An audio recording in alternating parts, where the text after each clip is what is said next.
Tonight, minority rallying support to get two-thirds majority in Parliament to veto the president on the anti-gay bill if he formally refuses to sign the bill into law. It would be as well for all of us to hold our hands and await the decision of the court before any action is taken. It's within 7 days, we'll get it. Push comes to shove, you get two-thirds majority to be able to veto the president. We'll get it more than this. How sure are you? Very, very sure. When the speaker put the question that who among us was against the bill, what was the numbers? 275 over 275. More from Parliament, where lead sponsor of the bill, Sam George, has been tearing into the president, accusing him of being a puppet for Western interests. When the president looks at us as a nation and tells us that he is more concerned about the so-called friends of Ghana, and for that reason, the sovereignty of this parliament is being called into question. Mr. Speaker, I am truly worried the kinds of friends the president keeps. We are live in Parliament on the day a writ was filed at the Supreme Court asking the court to declare the anti-gay bill null and void.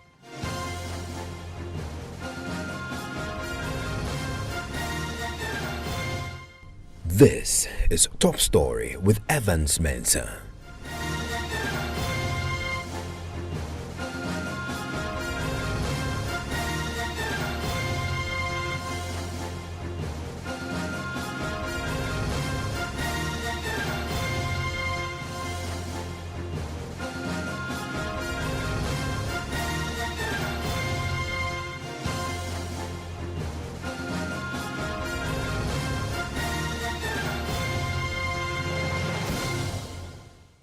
Well, a day after the majority leader Alexander Fenyomarkin challenged citizens, specifically isolating journalists, to test the constitutionality of the anti-gay bill in court, we now know that a journalist has done just that.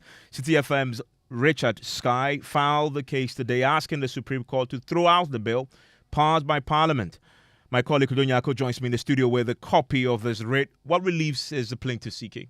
7 of them, Evans. The first is his contention is that the passage of the Human Sexual Rights and Family Value Bill by Parliament contravenes some provisions under Chapter 5 of the 1992 Constitution and should be declared null and void. He seeks a true and proper interpretation of Article 33(5) of the 1992 Constitution in light of Article 12 on discrimination, Article 15 on human dignity, equality and freedom from discrimination, Article 18 from protection of privacy of home and other property, and some general fundamental freedoms under Article 21. The second relief he seeks hinges on the fact that the Speaker of Parliament contravened Article 108 II of the 1992 Constitution, reading it in tandem with Article 296 by admitting and allowing Parliament to proceed upon and pass the bill into law as it imposes a charge on the Consolidated Fund or other public funds of Ghana. So if you look at 2 and 3, they all hinge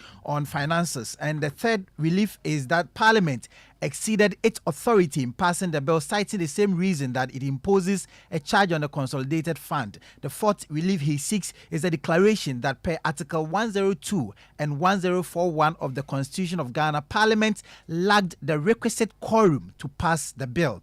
The fifth, he wants an order restraining the Speaker of Parliament and the Clerk to Parliament from presenting the bill to the President for his assent. Six, he seeks an order restraining the President himself. So this is the President. That is, even if exactly it goes. Exactly. First of all, stop Parliament from sending the bill to him. Exactly. To sign. But then he goes to second leg of this. And then now he goes on to the President directly that the order should restrain the President from assenting to the bill, as such action would directly contravene the constitutional safeguards of liberties and rights of Ghanaians. And the last one, an injunction barring any attempt to enforce the provisions of the bill, particularly those criminalizing same-sex relationships and related advocacy efforts. So these are the reliefs he is seeking. And when was this filed? So it was filed today exactly 1 p.m. And so that is the stamp, and the stamp is dated 5th March 2024, and it is 1 o'clock p.m. So this is today? Today. 1 p.m. today. Well, although the writ was filed today, as we've just been told by Kudonyako from that writ before the Supreme Court, it was clear the president knew about it yesterday and has based his decision on what to do when Parliament finally sent him the bill to sign into law on it, even before the writ was filed today at 1 p.m. Listen to the president speaking to the diplomatic community yesterday.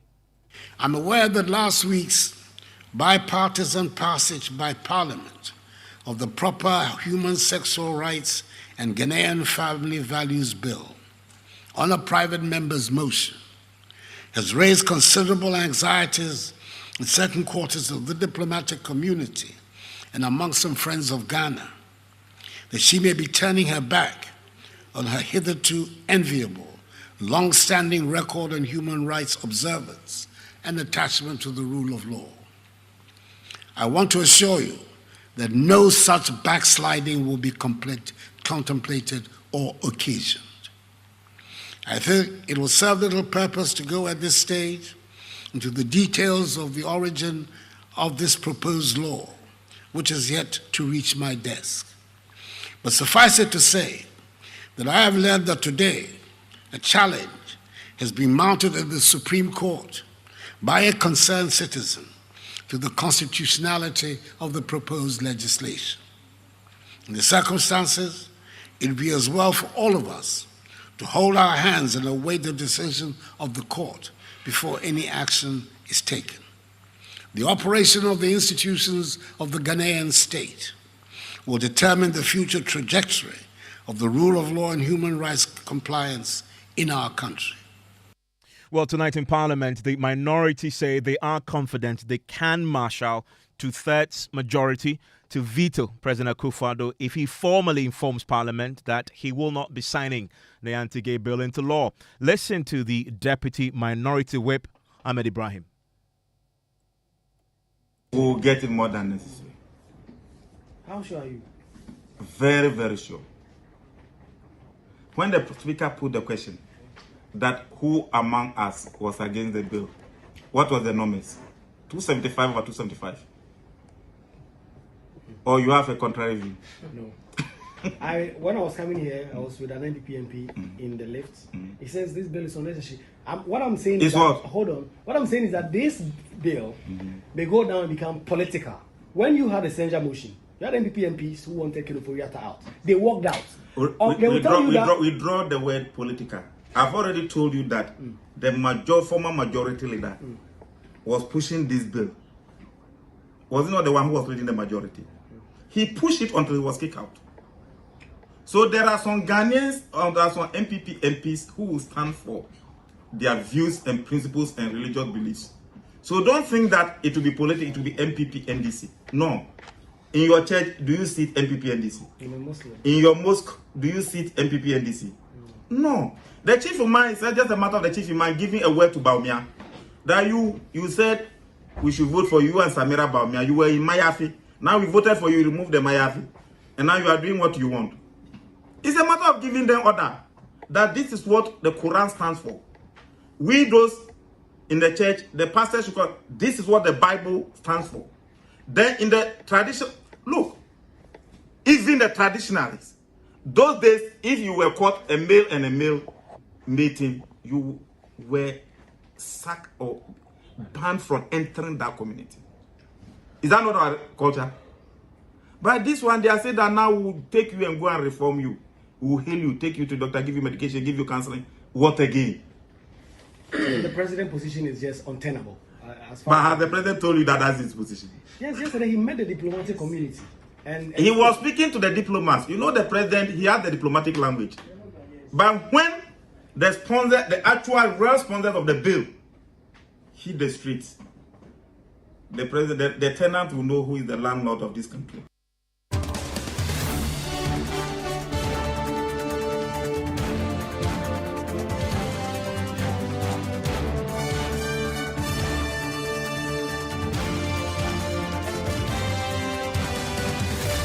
I want to bring in now my parliamentary correspondent, Kweku Asante, who joins us on the line right now. And Kweku, in this interview with the Deputy Minority Whip, he also hinted that Oseche Mensah, who is the former majority leader, may have been removed because of his position on the anti-gay bill. Yes, in fact, he tracks back to when the Speaker's military veto were taken away from him at the height of the e-levy debate.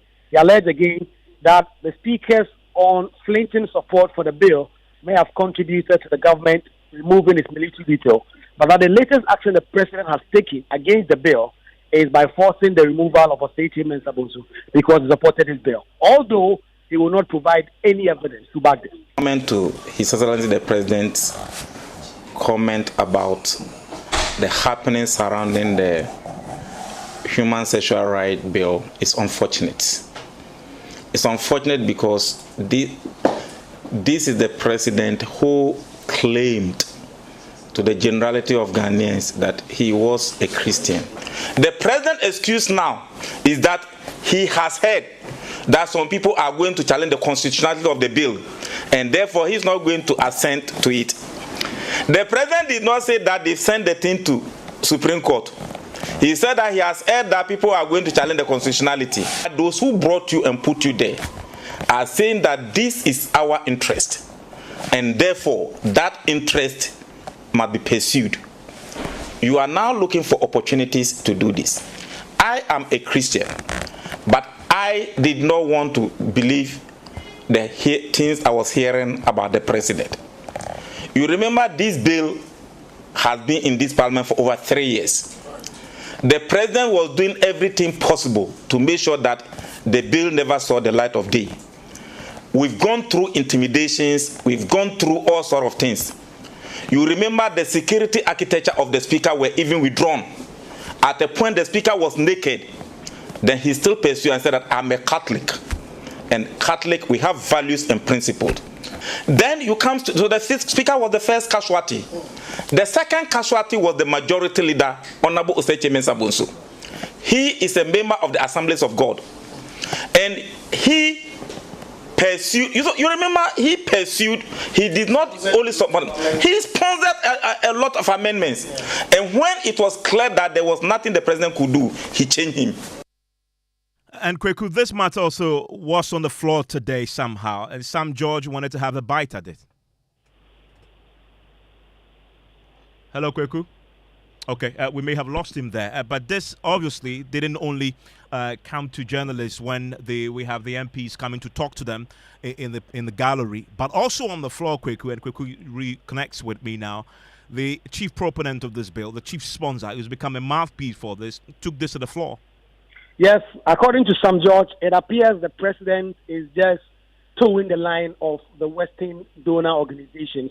Now, as far as he's concerned, the president, tomorrow being State March, should put the heritage of Ghanaians at the heart of his action on this anti-gay bill. And as far as he's concerned, the president is simply being a puppet. Tomorrow, we celebrate our 67th independence anniversary. And it is under the theme, Our Democracy, Our Pride. And I sit here and ask myself, what is the state of our nation? Are we proud of our democracy? Because, Mr. Speaker, when the president looks at us as a nation and tells us that he is more concerned about the so-called friends of Ghana, and for that reason, the sovereignty of this parliament is being called into question relative to the family values bill that we have passed. Mr. Speaker, I am truly worried the kinds of friends the president keeps. Because the president, Mr. Speaker, my friends will not blackmail me. My friends will not blackmail me with money. So if we are being told that today, and if you read the president's statement, he says that he is giving the friends of Ghana assurance that he is not going to hasten to assent to a bill that this sovereign parliament has passed on representing the will of the Ghanaian people. Mr. Speaker, it leaves me with just one quote that I am going to read with your permission from Marcus Garvey. Marcus Garvey says, "The Negro who lives on the patronage of philanthropists is the most dangerous member of our black society because he is willing to turn back the clock of progress when his benefactors ask him to do so. If the Negro is not careful, he will drink in all the poison of modern civilization and die from the effects of it." Mr. Speaker, let us urge our president to be mindful of cultural imperialism. Honourable Member, your time is up. I thank you, Mr. Speaker. And Kweku, give me clarity on this. Yesterday when we spoke, the clerk to Parliament is yet to transmit this bill to the president for him to consider whether to sign or not. What's the update on that tonight? Well, that that update is that the clerk to Parliament has still not yet authenticated the bill to send it to the President's desk. In fact, just about 15 minutes ago, when the House adjourned, I beaconed the lead sponsor, Sam George, and asked him that his checks indicate that in the next 1 week, the Speaker of Parliament will get that. In fact, in that earlier interview with Ahmed Ibrahim, he makes the same point. And then the leader of government business, or state majority leader, Alexander Afenyo-Markin, also says that bill is still going through the process. It's an elaborate one. It needs to go to the government printing house. They have to print 4 copies. The clerk to Parliament would have to check to authenticate that each and every one of them has exactly the amendments as were passed on the floor before he will send that to the desk of the President. The new update you are getting now is that this may take up to 1 week now. And thank you very much, Kweku, for that reporting in Parliament. I want to bring in right now Professor Kweju Piejutia, who is Associate Professor, School of Law, University of Ghana. Also joining us right now is Samuel George. Know him. He's been a chief advocate for this bill, a sponsor himself, and lead sponsor of the anti-gay bill. He's also the Member of Parliament for Nego Pram Pram. Thank you very much, gentlemen, for your time. Professor Piejutia, let me start with you, because this bill is yet to become law. The President is yet to consider it. Is this writ legally tenable? The writ in some parts of it seems premature with regard to the section or the portion that deals with trying to say that Parliament or the President should not assent to the bill, so that because it contains certain violations of rights and therefore not in conformity with the Constitution. So there seems to be a weak argument there, even though if you go to Article 2, it says an act. And what the Parliament has done could also be considered an act. Is it a small a, is it but though? not Because it's a a bill, capital A. However, the other arm of the case is about injuncting the clerk and or the President by the fact that Article 108 and connected to that Article 106 of the Constitution have been violated in the context of the fact that the private members bill is going to have financial implications on the country. Let me bring in Sam George, who is the lead advocate for this, lead sponsor of the bill, joins us right now. Mr. George, I'm pretty sure you've seen a copy of this writ. Yes, Evans. Good evening to our listeners. I have. Okay, and your immediate reaction when you saw it was? It's laughable. Why? It has no substance. I mean, how is the Supreme Court supposed to rule, like Prof, who you just spoke to, said, on something that is not yet an act? The Supreme Court is supposed to interpret, and there's precedence for this. The Supreme Court, on the 19th of July 2023, threw out an injunction application against this bill, against the Speaker of Parliament on this bill, by one Amanda Odoy, because the Supreme Court chaired the panel, a 9-member panel chaired by the Chief Justice herself, Getri Tokono, threw it out and said that there was no case made before the court to show what injury would accrue to anybody if Parliament was injuncted in the performance of its constitutional function. It is the same function of Parliament to transmit the bill to the President. And you are trying to injunct us from doing that. The court has ruled 9-0 in July last year, 19th of July last year. So, I mean, this is just another attempt to filibuster. Richard Sky is just the face behind some hands. You know, it's like a puppet show where you don't see the puppet master, but you see his strings and you see the puppet. That's what this is about. We see through it, and it's unfortunate. You say you see through it. What do you see? Oh, clearly, you can see that this is clearly being orchestrated. You know, you have the president issue a statement yesterday saying that he's not going to sign because a case is before the court. Meanwhile, Richard Sky filed his case at 1 p.m. today.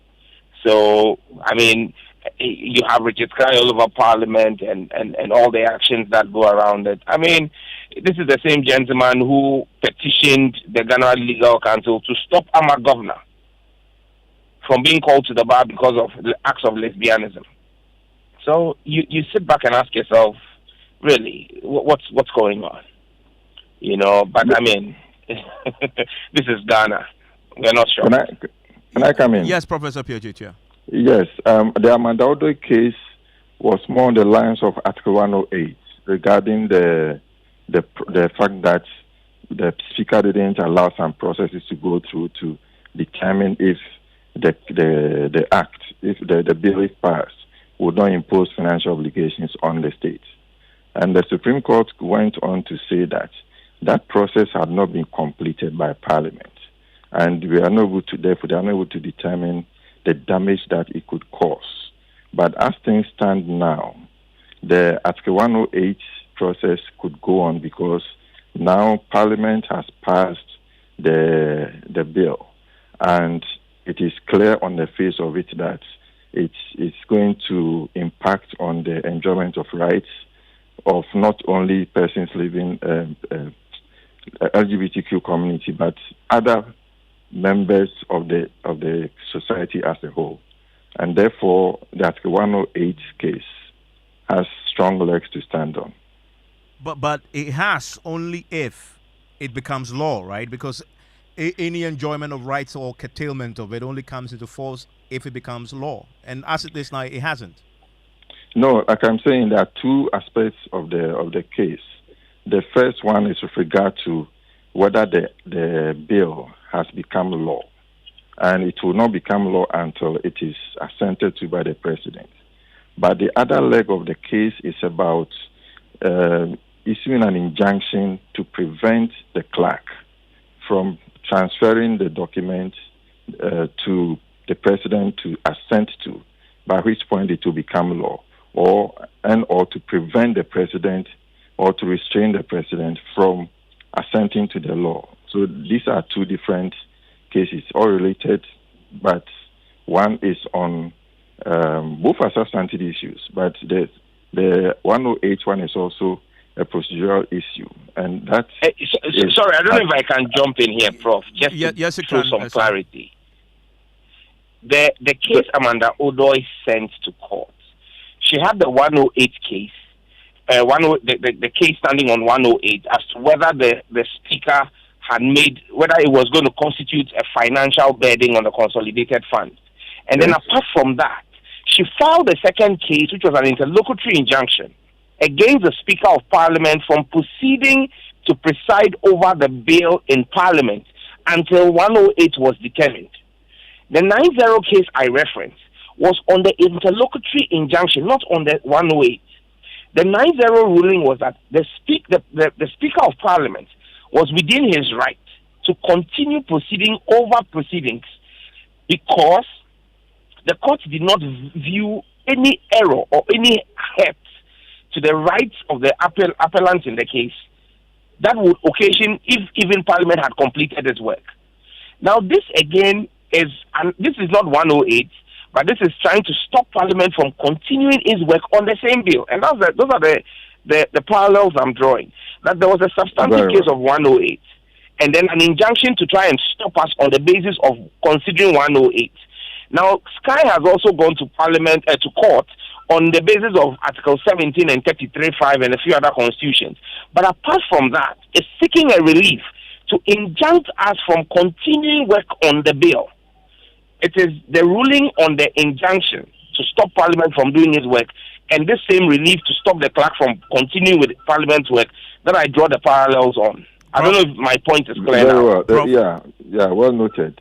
However, I think we are on the same page regarding the fact that the law as it is now is not fully law. Whether it came in last year before Parliament passed it, or at this point where it has been passed, but the president is yet to assent to it. So that is why I'm saying that the case doesn't look strong over there.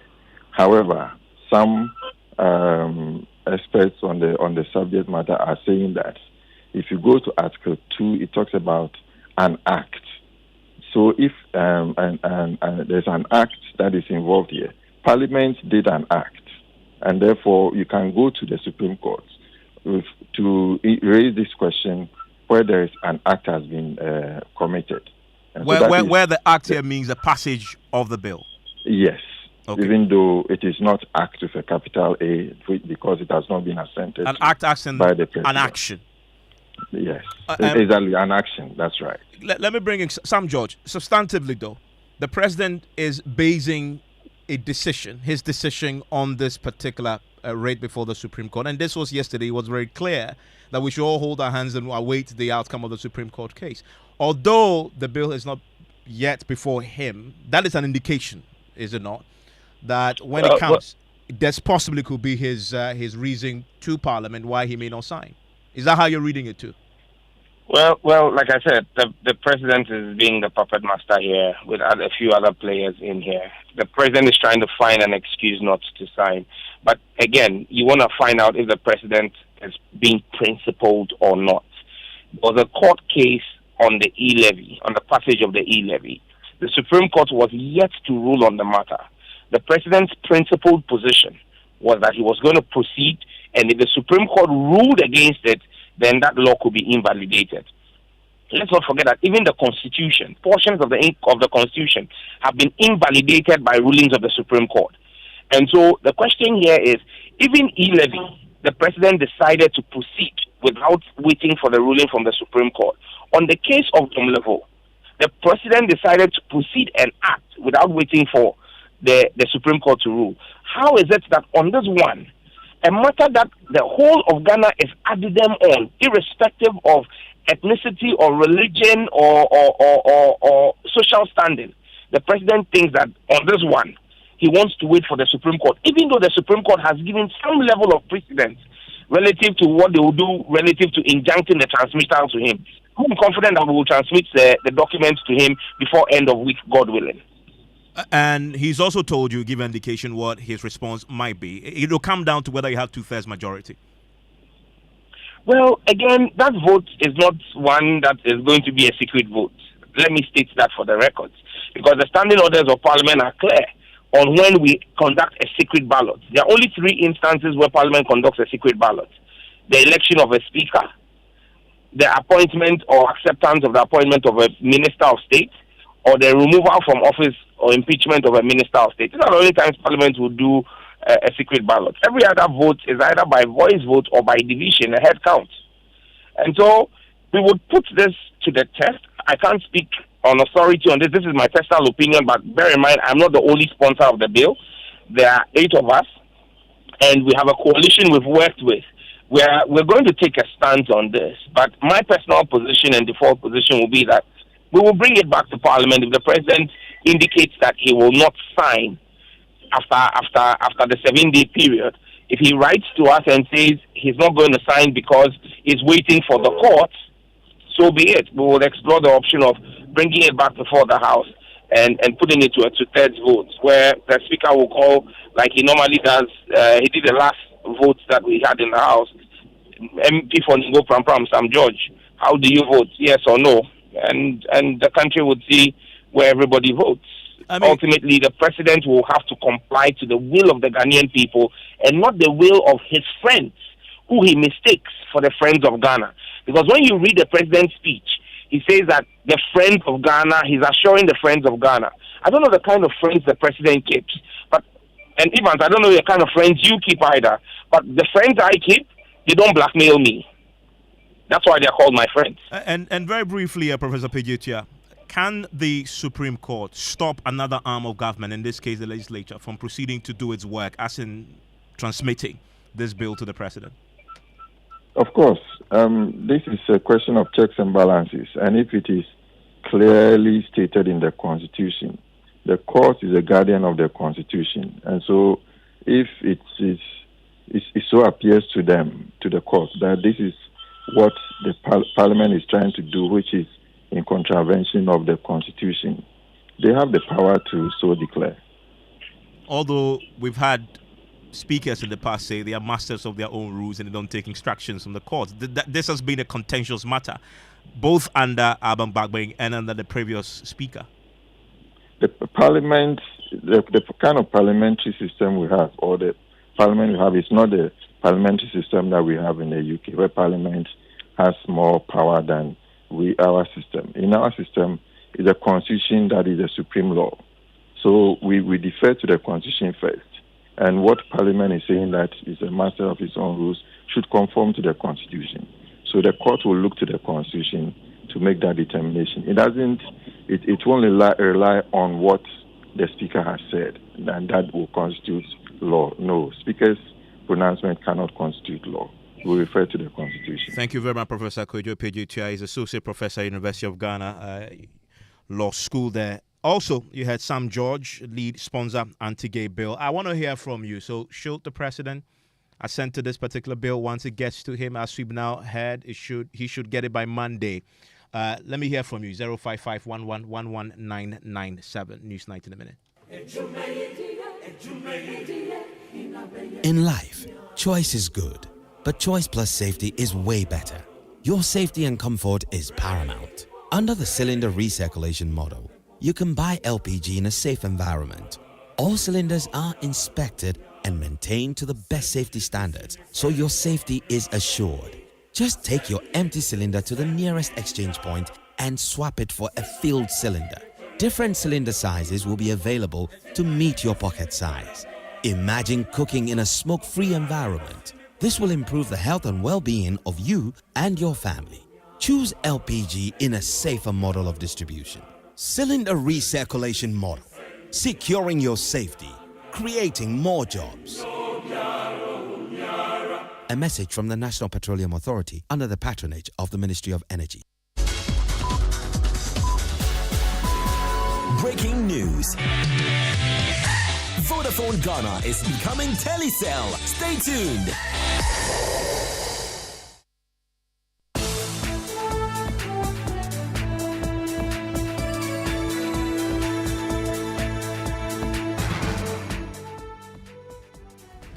Good evening and welcome to News Night. In the next 60 minutes, the use of over 68 million cedis to purchase past WASI questions for students continues to generate concerns as it emerges that much more monies may have been expended on the venture when the ministry was explicitly advised to create online platforms for the venture. Education as part of the government policy to improve access, equity and quality of education across the country introduced the provision of materials to public senior high schools across the country under the Free Senior High School program to guide students in their learning and preparation towards the West African Examination Council's.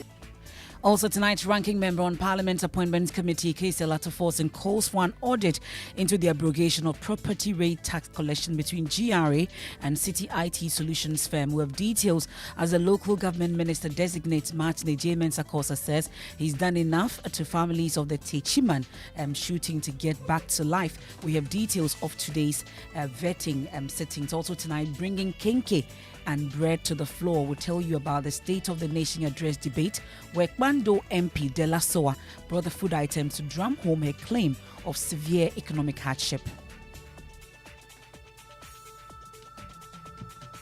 This Kenke, bigger than this, in 2016, sold between 50 pesos and 1 cedi. The then candidate, Akufo-Addo, said 1 cedi Kenke is putting Ghanaians into extreme difficulty. Today, shrink size of the Kenke is selling for 5 Ghana cedis. We have details from today's debate from Parliament where Joy News is yet to air documentary on the food crisis that in the various SHS came up on the floor. That multimedia, Joy FM, has done a documentary which will be aired soon. The documentary confirms what we've been saying as a responsible opposition, that whilst we all accept that the policy is a good policy and has come to stay, we must admit that it has challenges. In business, government approves fresh plan of development for some areas on the country's oil fields, including Jubilee Fields. And in sports, Professor Chumesi sacked as Director General of the National Sports Authority after 7 years in office. We'll bring you details on that. And in our Ghana Man series, we explore the untold stories about Ashanti region's traditional buildings, which continue to spark investor interest. So this architecture is very well adapted to the tropical environment in Africa. And you want to stay with us for more here on Newsnight. Plus your views and comments, 055-11-11997. We start from Parliament where yesterday it was disclosed that the government had spent 68 million cedis to purchase WASI past questions. This may not be the first time it is coming up. The government is expending millions of scarce Ghana cedis to purchase past WASI questions for students at a senior high school level. And this period was 2020 and 2021. According to the minister, it was part of government's efforts to ensure that students are properly prepared for the exams. But the minority are criticizing the sole sourcing used and the amount involved. We can listen to Education Minister Dr. Yawase Educhum, who says the decision to use sole sourcing was an advice from the Ghana Education Service. Education as part of the government policy to improve access, equity and quality of education across the country introduced the provision of materials to public senior high schools across the country under the Free Senior High School program to guide students in their learning and preparation towards the West African Examination Council's examination. The ministry employed the single source method in procuring the 568,755 past question papers for the senior high school students who wrote the West African Senior School Certificate exams in 2020. The method employed was informed by the recommendations from the Ghana Education Service and the West African Examination Council. Mrs. Akiola Publications Company Limited and Kingdom Boost Stationery Limited were recommended by the GES and the West Africa Examination Council. Well, so that's the explanation that was given by the minister when that question was posed. But Minority Chief Whip Governance Kwame Agboja says the explanation did not make sense and that there was nothing in law that justified using sole sourcing to photocopy past questions. Entity may engage in single source procurement under Section 41 with the approval of the board.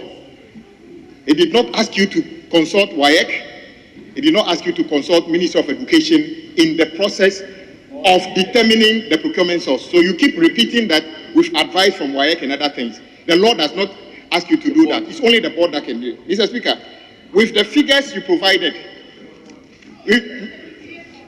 Mr. Speaker, with the figures you provide, will you be surprised to know that based on the figures, the contract price and the number of question papers, one question paper photocopied is 59 Ghana cedis.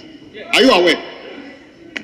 Honorable, the question is not admitted.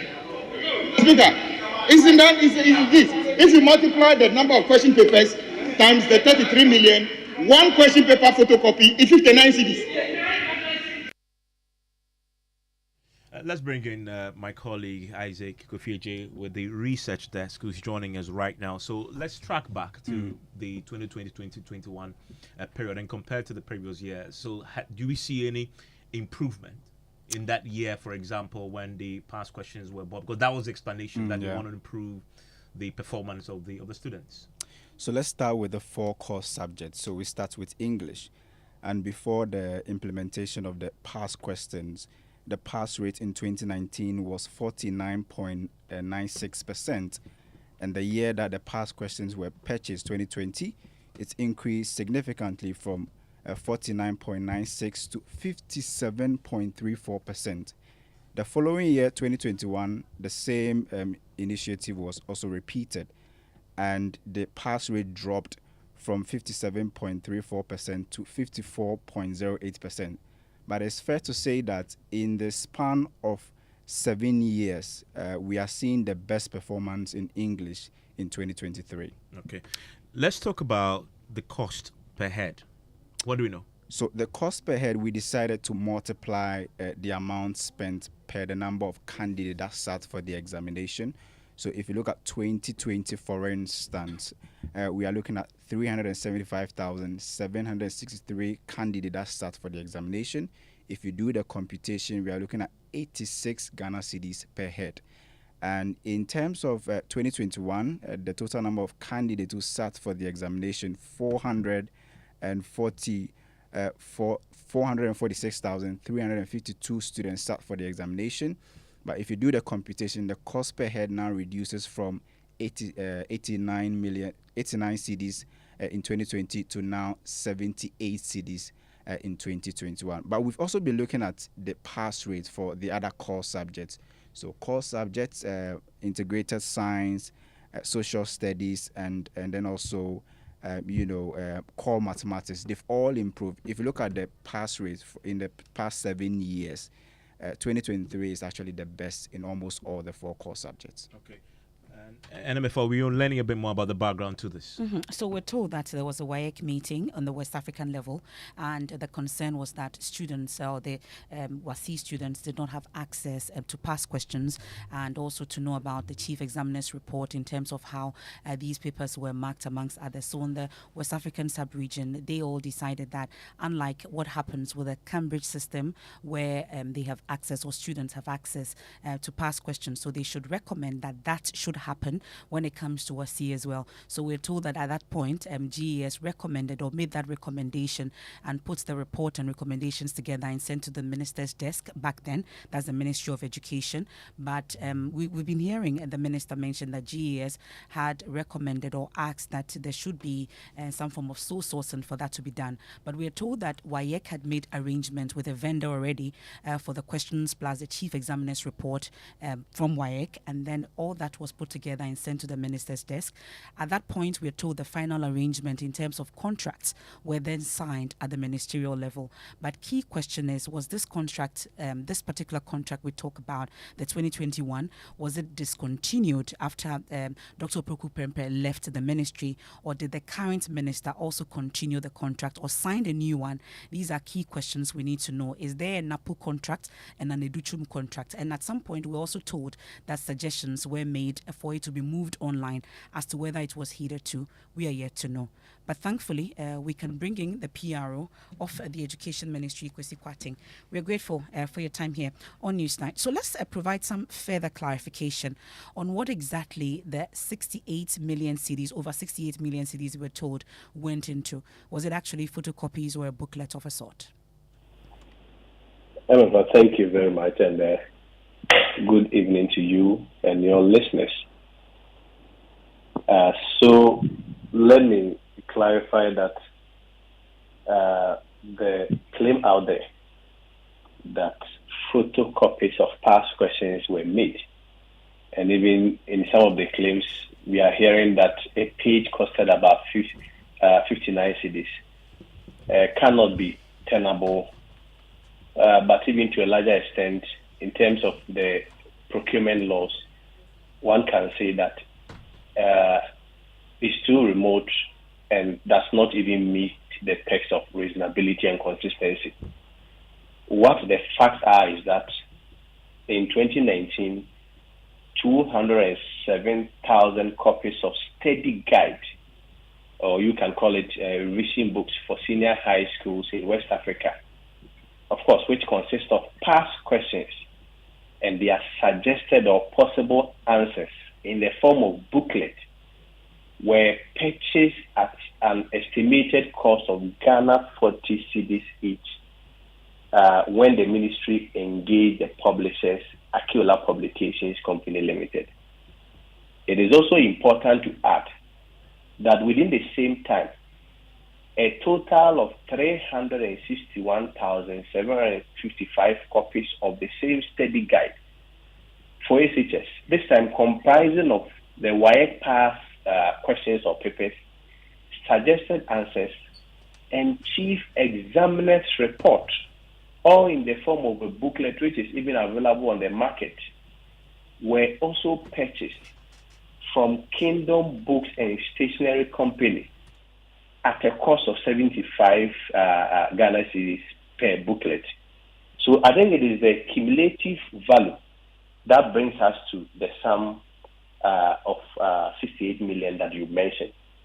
But the clarity is that it is not as though photocopies were made in that amount.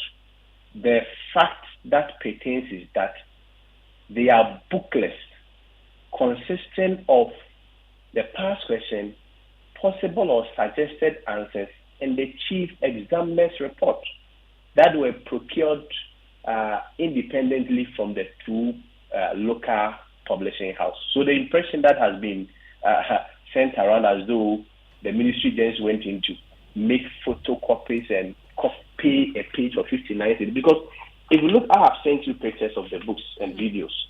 For instance, the Aquila core mathematics for senior high schools in West Africa, question and answers alone has 615 pages. Okay. Well, So we've seen copies of that, Mr. Kwating. But really, you talked about 2019. No, I was just multiplying the 615 pages by the 59 CDs claim. That will be around 36,344. No procurement entity will approve this for you for a booklet. So you talk about 2019, and we are hearing that this particular contract was sole sourced. How long was this contract signed for? It's just for the provision of the books in 2019. For just 2019, but at least what we are hearing with respect to this particular contract that we are discussing. Emefa, you seem more to be interested in whose time the contract was signed. I haven't even come to that yet. I'll come to that. But I want to find out if the 2019 contract alone was what came up to the 68 million and over. I want to find out if it was a number of years for which reason we signed this contract, or it was just 2019 that cost us the 68 million. Contract alone. I mean, I gave you the figures. So, for instance, if you want to look at the 2019 in totality, the 2019 figures, the approval was 35,411,625. That is the breakdown I've given you, comprising 69,000 in terms of core mathematics at 40 CDs each, core mathematics 69,000 copies, 40 CDs each, integrated science 69,000, 40 CDs each. Then you come to 361,755 of the Kingdom books and stationery one, which was 75 CDs each. So the cumulative value will give you around 35,411,625. Per year for how many years, Mr. Kwating? Per year for how many years? The 35,411,625 is that of 2019. And we've been on till 2021 at least. The question that was posed in Parliament was for 2020 and 2021. Now you're adding 2019. Can I ask you about 2022, 2023, and then 2024? No, but you see, when a contract is given in 2019, the performance of the contract and the usage of the books was in 2020. I'm sure that was why in Parliament the question was posed in that direction. But of course, in 2021 too, there was also an engagement for the production of 446,954 books, of course, which include printing, supply and distribution of the same revision material. But remember that in 2019, the amount was 75 CDs. So the only difference in 2021 is that a value of 3 CDs was added to each of the books. So these books are not taking away from the students. Is it that every year we are printing new books at 35 million? Is the question I'm asking you, Mr. Kwesi Kwating. No, but you also have to look at the quantity, and I'm sure that should even provide a fair clue to what it means. In 2019, the estimated number of final year students was 361,755. And then 2021, you are dealing with 446,954. Reasonably, you can understand that the numbers have increased. Okay, but the key in terms of even the enrollment. Okay, but the key concern, Mr. Kwesi Kwating, if you engage or indulge me on this matter, we're told, at least we've been hearing for the explanation that the minister gave in Parliament, that the sole source and advice came from the GES back then. That was in 2019. When he took over, did he sign a new contract? Did he continue with the contract that was signed in 2019? Was there a new contract when Educhum took over, sir? You seem to be more interested in who signed. Why don't you make the question more open than the Ministry of Education contract? Why personalize? Okay, the Ministry of Education, since there was a change in minister amongst others, and the concern that this particular contract was signed under sole source, which is a concern for Parliament. I want to find out if up until 2023, is there a new contract, and how much has it cost us from 2019 to 2024 to provide these question papers for our students? Is the question, sir? I made the extension very clear and provided the information that in 2021, the ministry again engaged Kingdom Books and Stationery Limited. And this time around, 446,954 copies of these books were printed. But remember that between 2019, when these books were printed, till 2020, obviously, 2019 will mean that you have the past questions and their solutions updated up to 2018. So if you look at the picture that I've sent you, we have one from 2013 up to 2018, and then the updated version 2015 up to 2020. So, definitely, when they talk about the 2021 contract, there was an updated version of what we did the previous 2 years. And these 400 copies are 2021. How much did it cost us? 446,954 million. Each unit price was 78 Ghana cedis. So you multiply that by the 446,954, you are getting 34,862,412.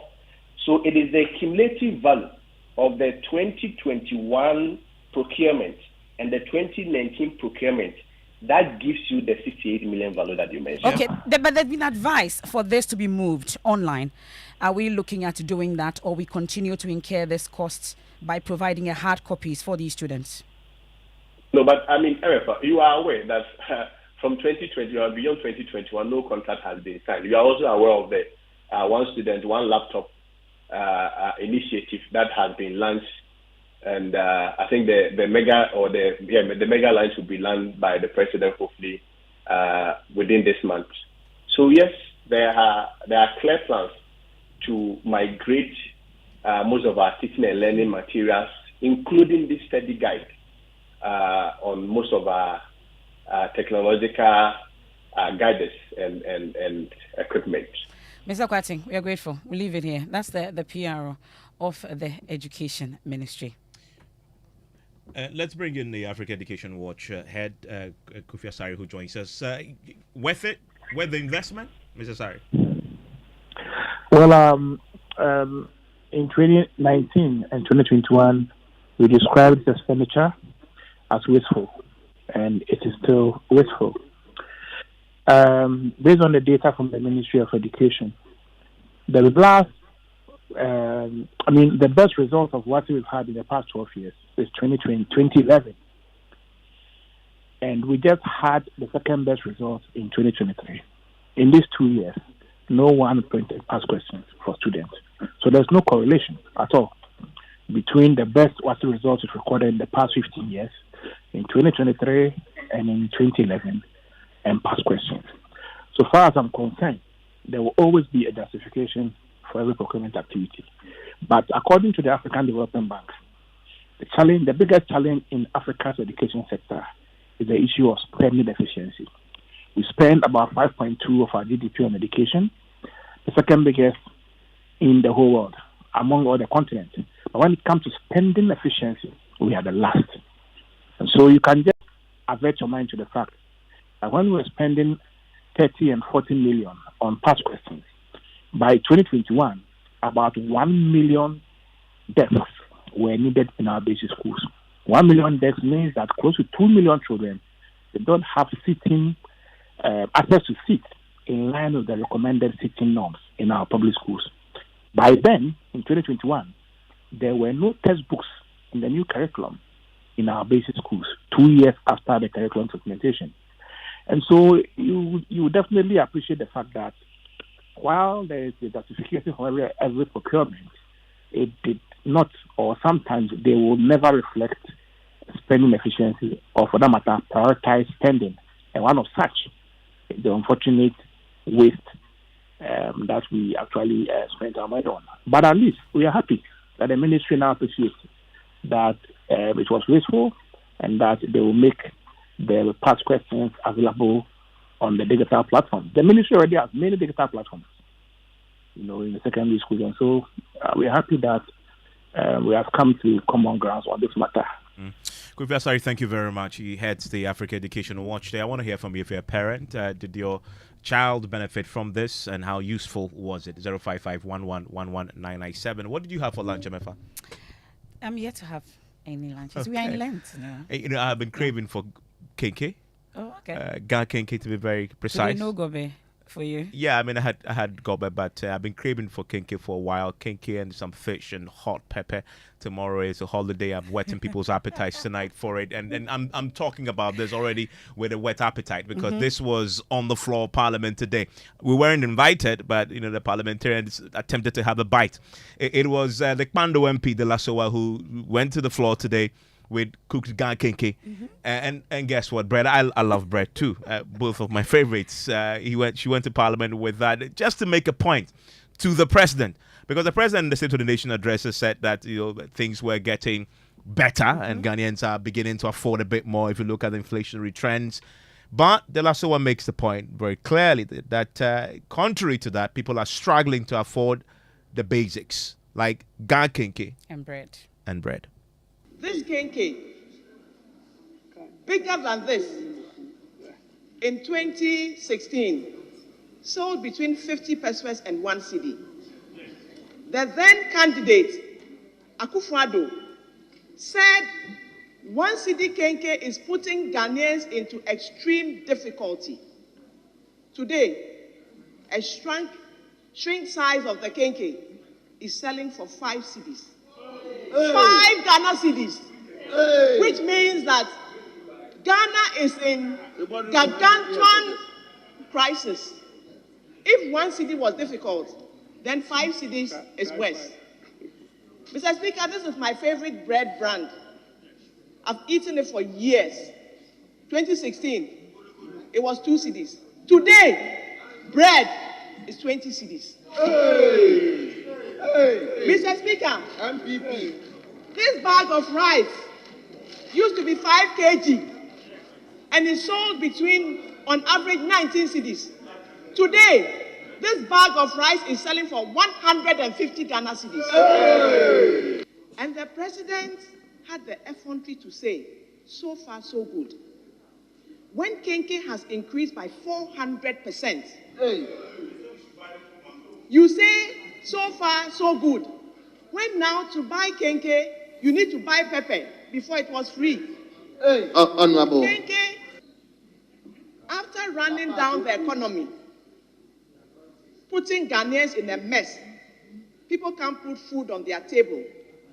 The head of the economic management team, Dr. Baumia, now says he's a mate, popularly known in Accra as a planke, who shouts, "Circle." Everybody knows that Ghanaians know that our plankes never drive a vehicle successfully. Anytime a planke takes over the steer, there's either an accident, a terrible accident, or there's something else. So that's the Kpando MP, De La Soa, there on the floor of Parliament. But Okankwe Central MP, Patrick Boama, responded, insisting the country is recovering. He also criticized the NDC MPs who have claimed that Ghana is currently bankrupt. Mr. Speaker, Ghana is not bankrupt. Ghana is not bankrupt. I respect Honorable Ricketts. Why are we bankrupt? We are paying our debt. We are servicing our debt. No guarantee has been called, Mr. Speaker. So how can you say, Ricketts, you've been at the finance ministry before. Check the definition of bankruptcy and you know that we are not. Mr. Speaker, let me go straight to the address. Mr. Speaker, I'm very happy the President, at the core of his address, dwelled on the security of this country. Mr. Speaker, the peace of this country and the security architecture ought to be commended.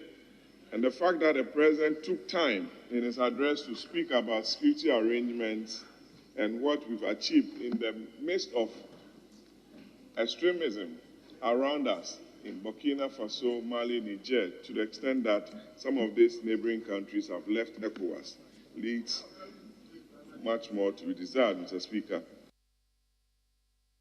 So that's Patrick Boama, the Okankwe Central MP, responding to the criticism of the NDC MPs. Let's bring in Parliamentary Affairs correspondent Kweku Asante. Now, Kweku, during the debate, our yet-to-be-aired documentary, The Free SHS Promise, Empty Plate, also came up. What exactly was the context? Well, this is the second time during the debate on the State of the Nation address that joint users, documentaries and works have been showcased by MPs to represent what they say is the true State of the Nation address. Last week, it was a candle and our sick hospitals documentary. Today, Dr. Clement Park talked about that yet-to-be-aired documentary, which it says shows that the Free SHS program is struggling and government must urgently review the program, and that when the NDC says they will review it, it does not mean they will cancel it. Listen. I'm happy that His Excellency the President has outlined and indicated proudly that Ghana will not leave the component or the aspect of only leading, but will go ahead in adding value to whatever we produce. And it is the reason why we also established a purposeful vehicle like the Minerals Income Investment Fund that is making investment to support the future of this country. Now we can go ahead and say that we've seen tangibles where we can point out that we got these from the production of gold. We got these from our natural resources. That is the way to go. That is key for us. Mr. Speaker, the establishment of Ghana Integrated Aluminium Development Corporation is a good call that at the international level, Ghana is acknowledged. We are proud of that. GISDEC is equally appreciated internationally, Mr. Speaker. And that these are things that we're doing to add value, to create the future that we would all want. And, Mr. Speaker, in conclusion, I will say that in collaboration with the sector minister and the government cabinet, we have established an enviable mining industry that Ghana, if we are allowed to continue, Ghana will be a better place as far as mining is concerned. So, Evans, that was Miracle Duka making a point about what they believe they have done in the mining sector. Just before Dr. Clement Park, who is the deputy ranking member of the Education Committee, will reference that yet-to-be-aired documentary to show that the Free SHS is seriously in trouble. Ministerial school has answered its critics, and the argument about it should cease, and we should simply concentrate on finding ways to improve it, unquote. Mr. Speaker, we cannot allow the president to decide what is important to Ghanaians.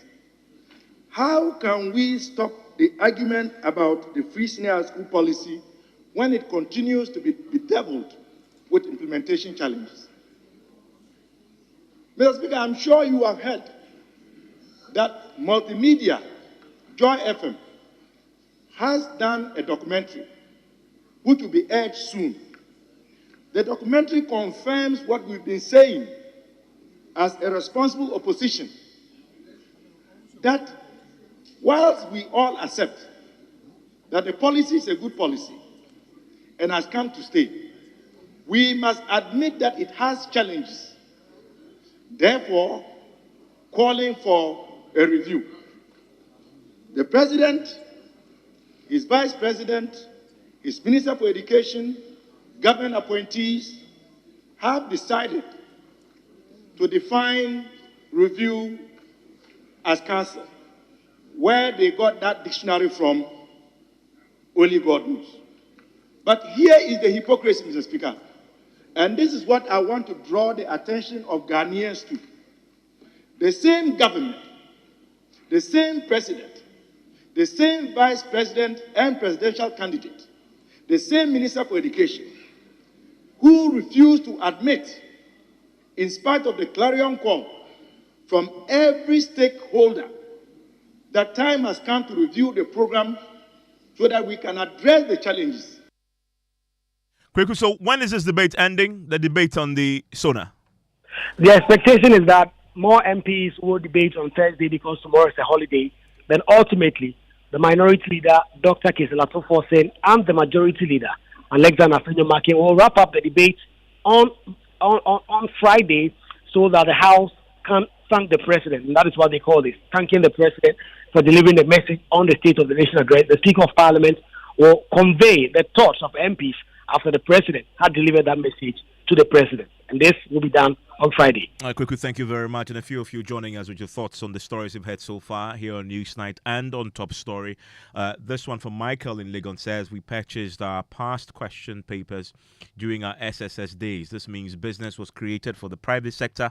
What's the motivation for not getting quality food for the students, but wait to buy them past questions? Misplaced priorities.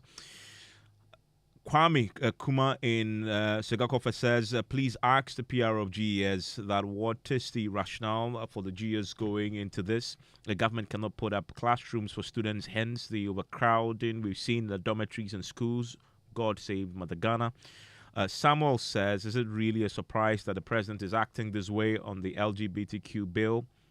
This time round, his intransigence will cost him and his party big time. Yusuf Nanakrum says the president should give us a break. He has already jeopardized the economic welfare of our dear nation. What is he seeking to protect for the nation? A begging president, he says. Papako in Sekondi says Richard has allowed himself. He says this is something that will haunt those who have gone to court. Emmanuel Odonko in Adenta says it's shocking and disturbing that the president respect the views of the international community than the decision of Ghanaians through their respectives in parliament. Ghana is a sovereign state and that must be respected. How far with the Ghana Beyond Aid mantra? Kwesi Kaswa, the president has really failed Ghanaians. He's just telling Ghanaians that this is not judgment debt, so he won't sign the bill passed by Parliament into law. And the final one says it will be a great matricular syndrome if the president who claimed to be against this bill turn around to predetermine that he isn't going to sign. A few of your thoughts there on the stories you've heard so far from Top Story all the way into Newsnight. George Yafe is joining us with Business Line. When we return, we'll be doing Ghana Month, telling you the stories of many of the lovely places you need to visit in the Ashanti region in its current state. George is here with the latest. Hello, George. Hi, Evans. And coming up in business, government approves a fresh development plan for some areas on the country oil fields, including Jubilee. And National Petroleum Authority assures of measures to prevent substandard products onto the market after it sanctioned Century Oil refinery for fuel supplied.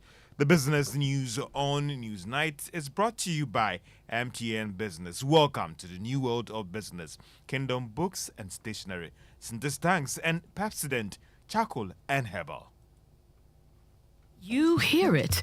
The freedom in our songs. The sound of liberty that rings from Kaswa to Karaga, from Tamale to Takoradi. It's in the pestles that pound from coast to coast. It's in the busy offices, the crowded streets, and the noisy schools. It's in the wisdom of our elders and in the laughter of our children. It's in seeing how far we've come and looking at how much we can grow. It's in knowing that still Ghana go be. Happy 67th Independence Day, Ghana.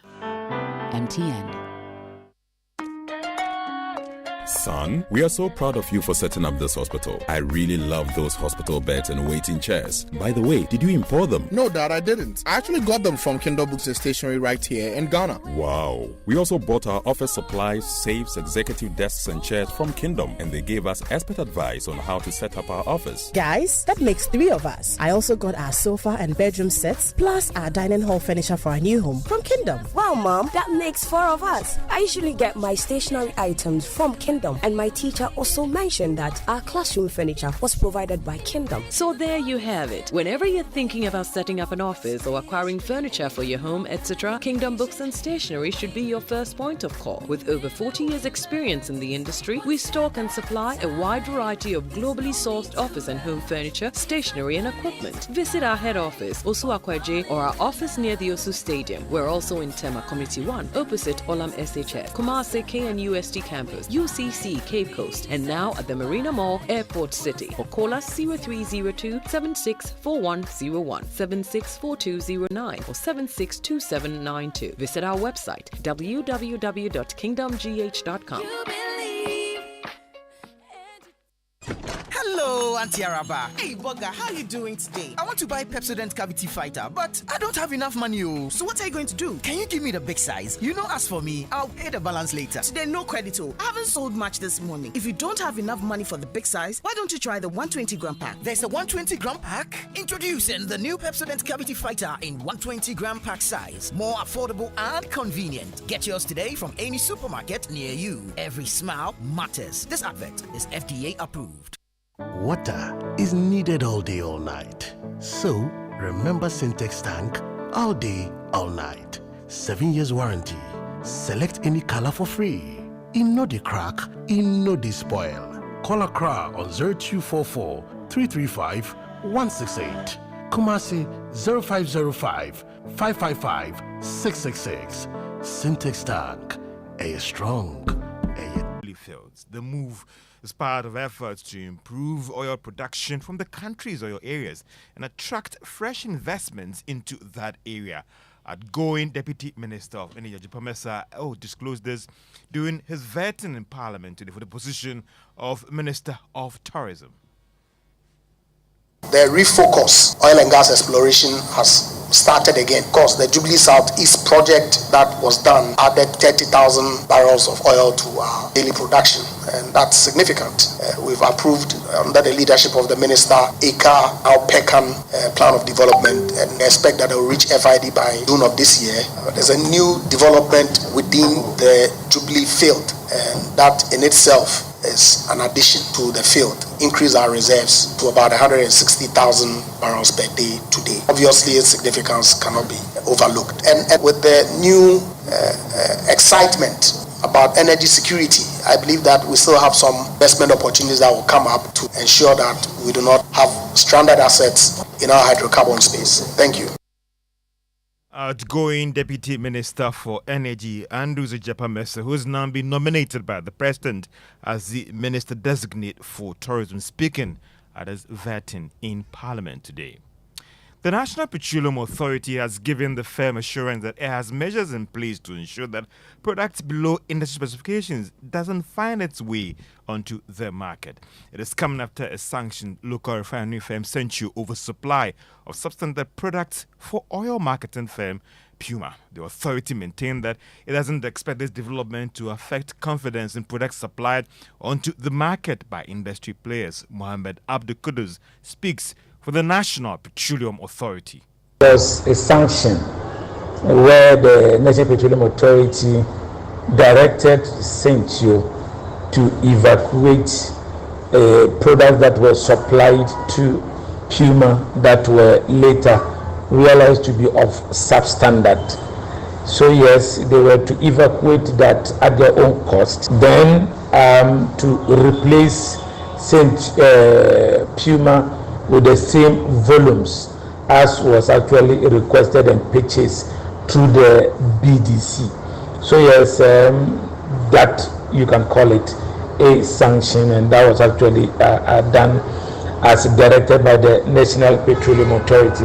And having to work on the confidence level, like I said, at any time that NP has an issue with the product of a particular OMC, BDC or refinery, we take that proactive decision in clamping them and possible shutting them.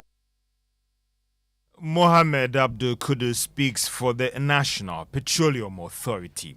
Employers are warning government that its end-of-year revenue target could be a risk if it doesn't take steps to address current challenges facing them. The state is looking at mobilizing 176 billion Ghana cedis in revenue by the end of this year. Chief Executive of the Ghana Employers Association, Leslie Pon, has indicated that government must act facts to address their concerns.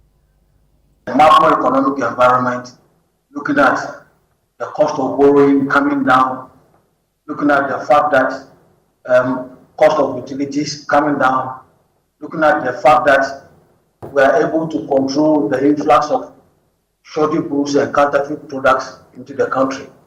If we are able to work together to bring these indicators down to appreciable levels, I'm sure business will be able to stand up to the challenge.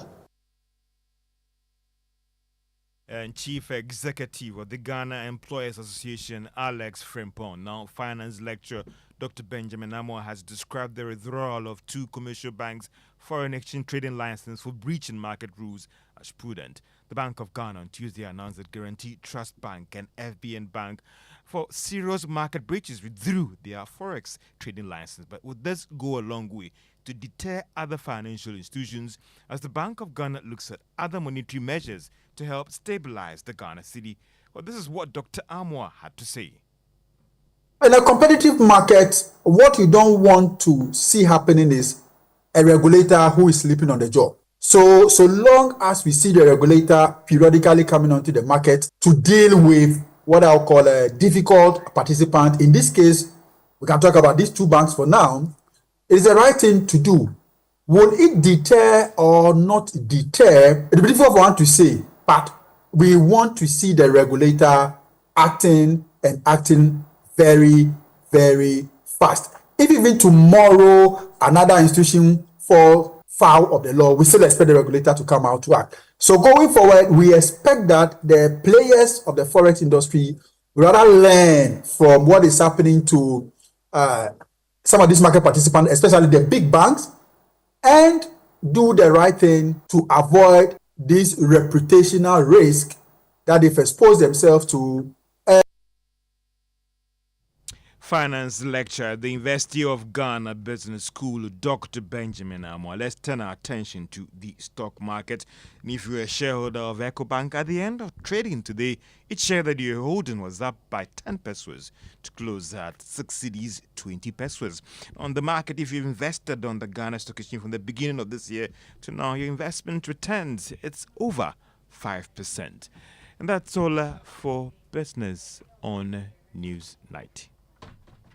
And thank you very, very much, George. So live here on Newsnight is on Joy 99.7 FM. I'm still welcoming your views here on Newsnight.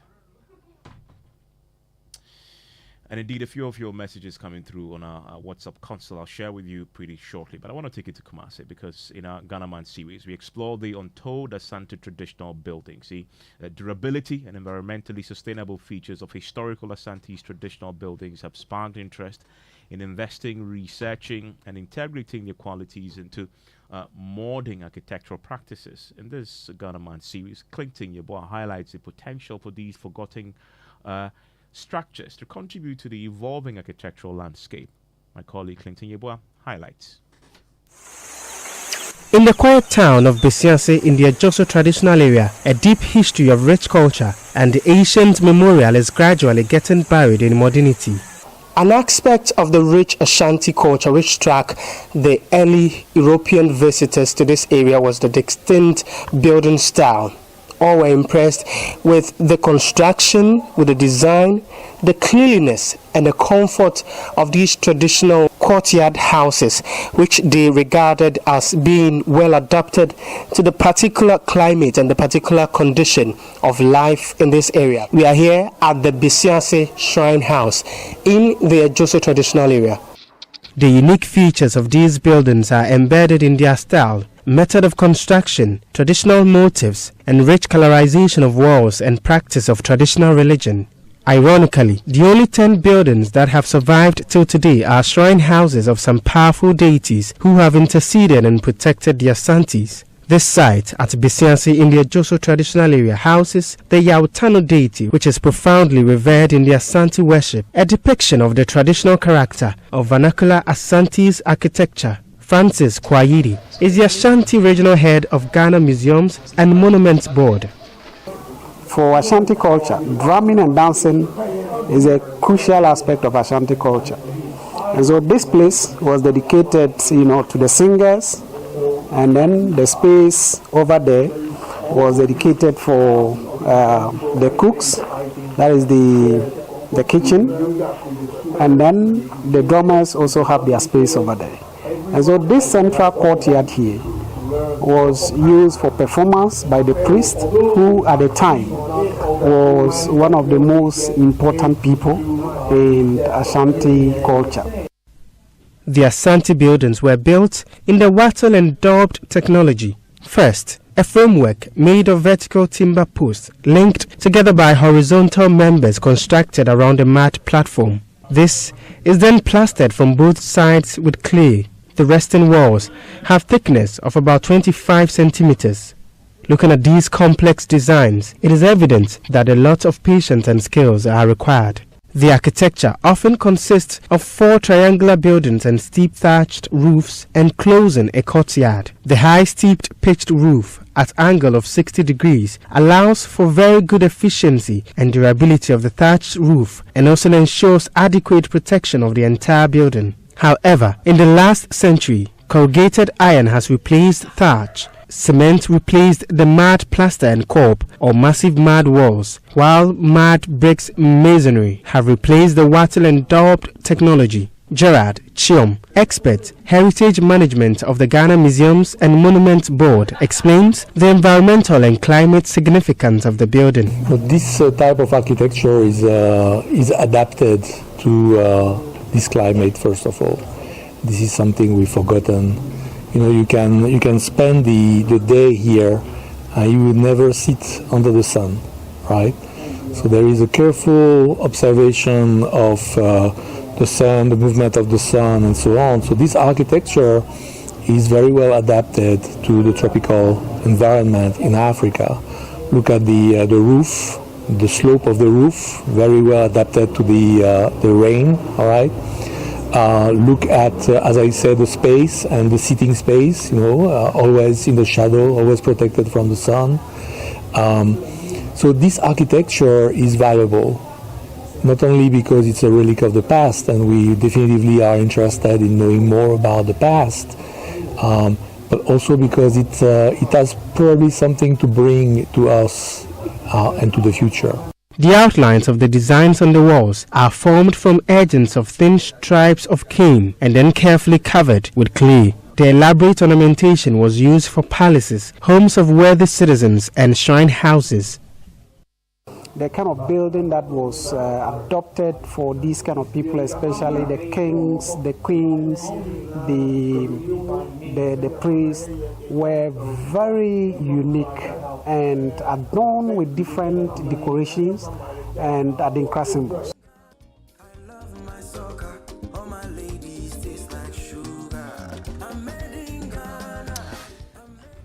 Oh, Emefa is doing the dance.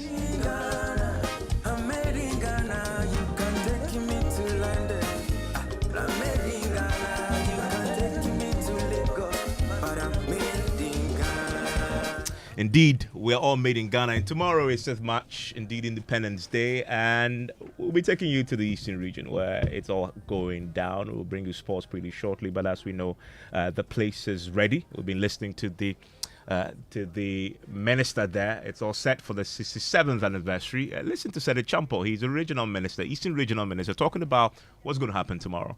We've been rehearsing for the past 2 weeks. Yesterday was our final rehearsal day with all the contingents on parade.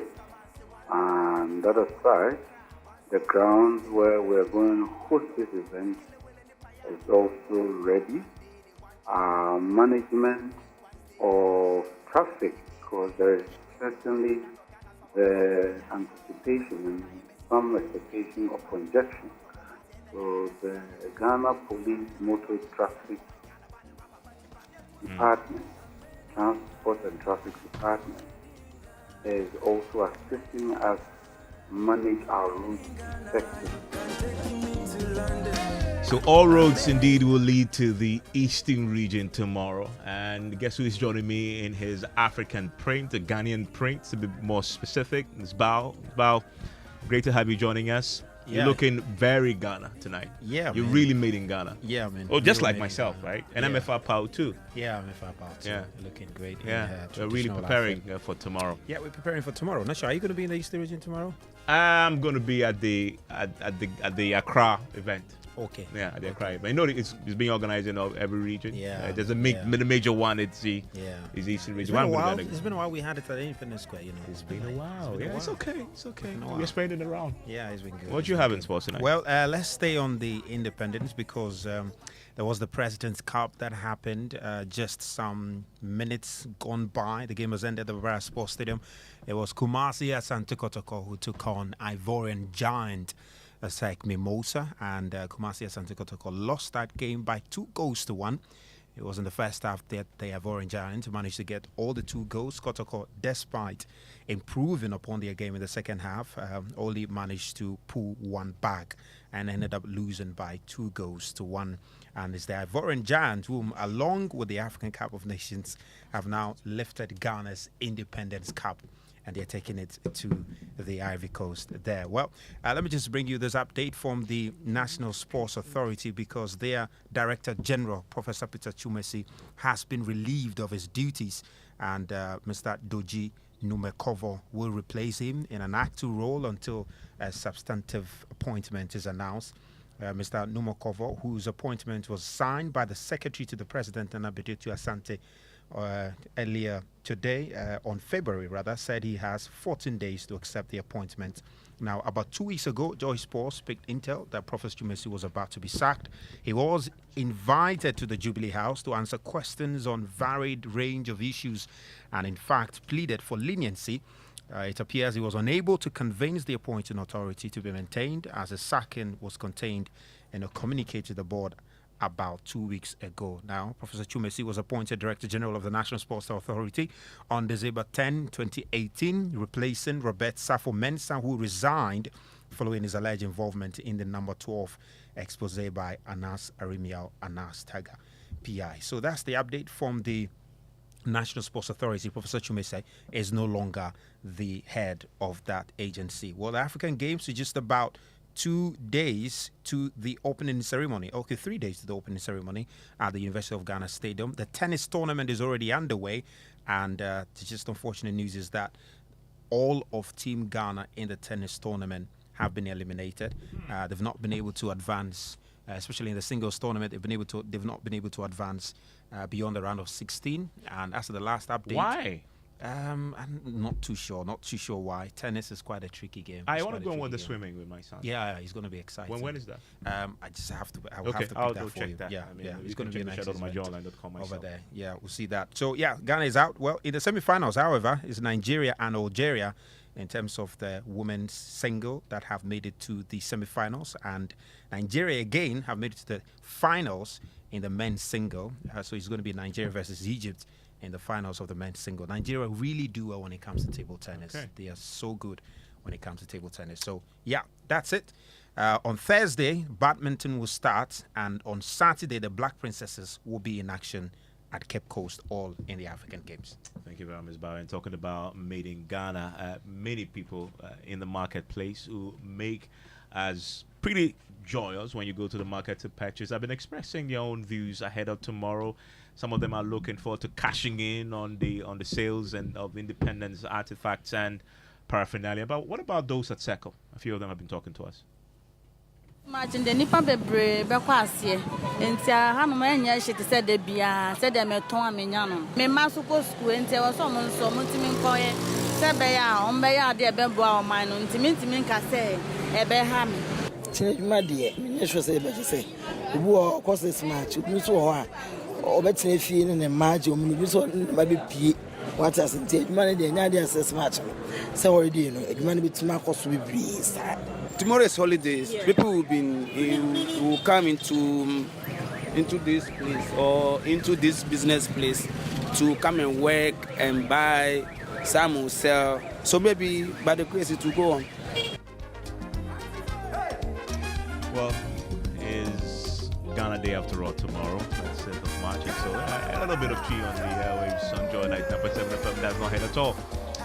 Emefa Apawu. And guess who else is joining us in traditional Ghanaian, crop, nicely designed. Yeah. Good evening, Emefa. She's rolling her eyes. Yeah, so who are you wearing?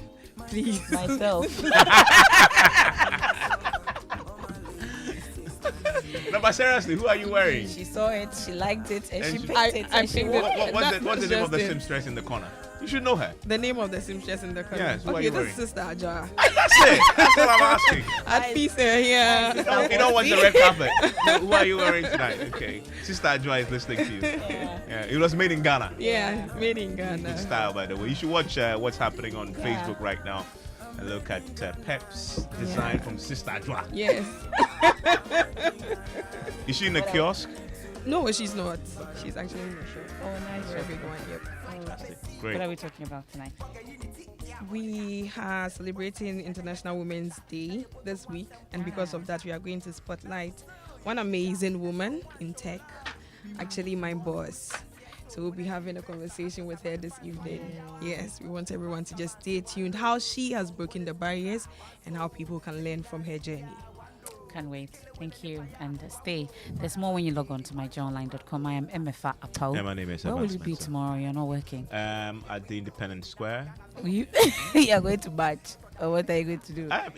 Don't they have the Masa. Accra event there? Masa. We're filming there actually tomorrow. Okay. Yeah. Aha. Now you're talking. Yeah. Now this is Independence Square matter. Well, yeah, but that's what I'm going to be. You asked a question. I've just told you. And thank you very much for joining us. And happy Independence Day tomorrow.